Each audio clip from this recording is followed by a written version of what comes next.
Hello friends, இன்றைக்கி என்ன சமையல்னு பார்க்கலாமா? நான் ப்ரௌன் ரைஸ், பூசணிக்காய் தயிர் கூட்டு, தயிர், பீட்ரூட் கறி, பொடி சாதம் கூட பசஞ்சு சாப்பிட்டிங்கன்னா சூப்பராக இருக்கும். அதுக்கு இப்போ ஃபஸ்ட்டு கூட்டுக்கு அரைச்சிக்கலாம். நான் ஒரு பச்சை மிளகாய், ஒரு சின்ன பச்சை மிளகாயை 3 பச்சை மிளகாய் போட்டுருக்கேன். கொஞ்சம் தேங்காய், கொஞ்சம் ஜீரகம் போட்டு கொஞ்சமாக தண்ணி விட்டு நம்ம நல்லா நைஸாக இதை அரைச்சி எடுத்துக்கலாம். பூசணிக்காயை சின்ன சின்னதாக கட் பண்ணியிருக்கேன். அதை எடுத்து குக்கரில் போட்டுக்கலாம். கொஞ்சம் பயத்தம்பருப்பு இந்த அரைச்சிட்டேன், அதை எடுத்து இதில் போட்டுக்கலாம். போட்டு கொஞ்சம் தண்ணி விட்டுட்டு நல்லா கலந்துருவோம். தேவைக்கேற்ப உப்பு, இது ஒரு 4 விசில் வரட்டும்.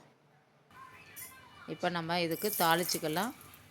உளுத்தம்பருப்பு, கடுகு, பெருங்காயம்.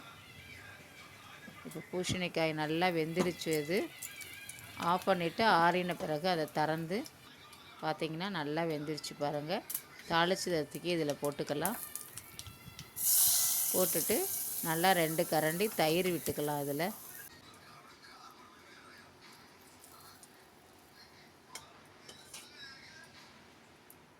விட்டு கொஞ்சம் நல்லா கலந்துருவோம். கொஞ்சம் லைட்டாக புளிப்பாக இருந்ததுன்னா தயிர் நல்லாயிருக்கும். இதுக்கு பூசணிக்காய் மோர் கூட்டு ரெடி. அடுத்தது பீட்ரூட் கறி எப்படி பண்ணலான்னு பார்க்கலாம். பீட்ரூட்டை நல்லா நறுக்கி வேக வச்சுருக்கேன் உப்பு போட்டு. இப்போ அதுக்கு தாளிச்சிக்கலாம். கொஞ்சம் எண்ணெய் விட்டுருக்கேன். எண்ணெய் காஞ்ச உடனே கடுகு, உளுத்தம்பருப்பு, மிளகாய் வத்தல் போட்டு நல்லா தாளிச்சுப்போம். தாளித்த பிறகு பீட்ரூட்டு நல்லா வேக வச்சுருக்கேன், அதை எடுத்து இதில் போட்டுக்கலாம். போட்டு நல்லா கலந்து விட்டுப்போம். கொஞ்சம் வதங்கின பிறகு நம்ம தேங்காய் போட்டுக்கலாம்.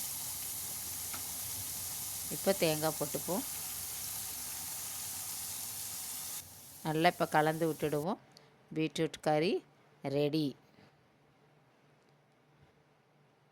ப்ரௌன் ரைஸ், பூசணிக்காய் தயிர் கூட்டு, தயிர், பருப்பு பொடி, பீட்ரூட் கறி, நெய்.